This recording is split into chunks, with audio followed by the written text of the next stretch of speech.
Guys. Si Walter medyo hindi, ano naman. Ay! Oo, niya talaga, diba dukot niya yung kay ano? Ay! Good morning! So this is our first time driving itong car ni Richmond. Super lakas ang hatak na itong territory. Wow! Territory, Walter? Yeah. Okay, this is your territory. Ano masasabi mo, ma'am, when it comes to the word territory? Pag hindi mo sakop ang isang territory, huwag mo Maganda masyadong nga maasim. Ikaw, ano yung ibig sabihin ng territory for you? Sa'yo yun. You have the authority. Ibig sabihin, na silang gagalaw dyan kasi akin yan eh. Ang akin lang naman, pag sinabing territory, dapat kung hihiramin mo o gagamitin mo, magpapaalam ka muna. Yun, Ano? Pero si Guys. Walter medyo hindi, ano naman, Ay! liit ang kamay. Hala, sorry kung napapakailaman ko yung mga bagay-bagay. Sakit na yun, guys!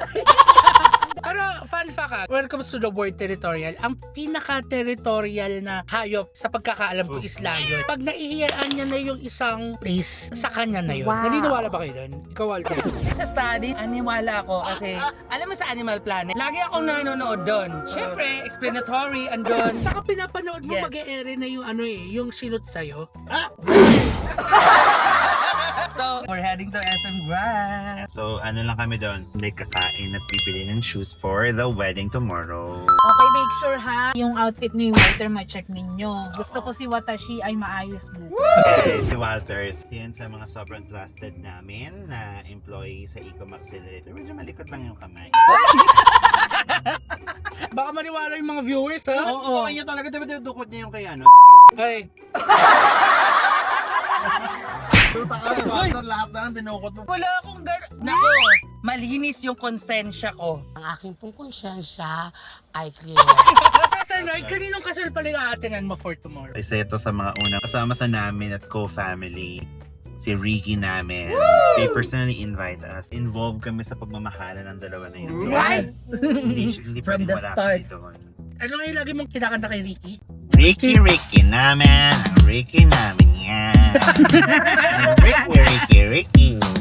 Ah, Pero like, kailan ka pala natuto mag-drive ng kotse? Nag-driving school pa yun Driving siya. school. Nag-chat pa kami nung ano. oo. Actually, natuto ko mag-drive nung grade 11 pa lang yata ako or grade 12. Ang nagturo sa akin is yung nanay ko. Tapos, ang una kong andar, reverse. Hindi forward. Kasi pag pa-forward, lagi ako namamatayan. Ako naman, natuto ako mag-drive sa YouTube. Demo. Dapat naka-grip ka talaga ha. Ganon. Kasi sabi sa YouTube, kailangan hawakan mo talaga siya. Huwag mong bitawan. Grabe, pwede naman bitaw-bitaw. Pwede pala. Mali pala yung YouTube na panood ko.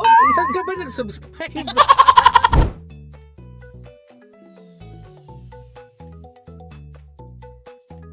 So okay na. Sabay. Flashback.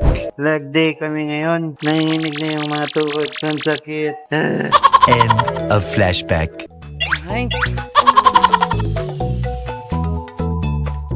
Mamimili na sila guys. Hindi ko sinabing bibili ha. Mamimili lang. Hi Luna. Ano? May nagkasya na ba o pagawan kita ng metal? Ayop. How about you, coach? This is good. Pwede mo rin siya masuot for Samba. yes, other occasions. Namimili pa talaga ang mga main character. Nandito kami ngayon sa Pepper Lunch. Pag-dinner kami with Coach Lloyd. Napagod ka pamili na mga outfit namin bukas. So this is like banding moment na rin namin in preparation for the wedding tomorrow. I'm just super happy na makabanding ng dalawa. Yan na, dumating na ang Jaya. Rinig niya, malamang. Tayo. Roy, how was it? Ito yung sinibuhan ko una. Sarap. Oh my God. Ito pa siya natikman, but I'm excited. Papanos. Ay. Grabe, mga busog. Grabe yung laki ng beef na kain ko. Kaya sabi ng coach ko, kailangan ko daw ng protein. So, nag-beef talaga ako ngayon. Anong pangalan ng coach mo? Coach Lloyd Dinosta. Kaya Kaya, ikaw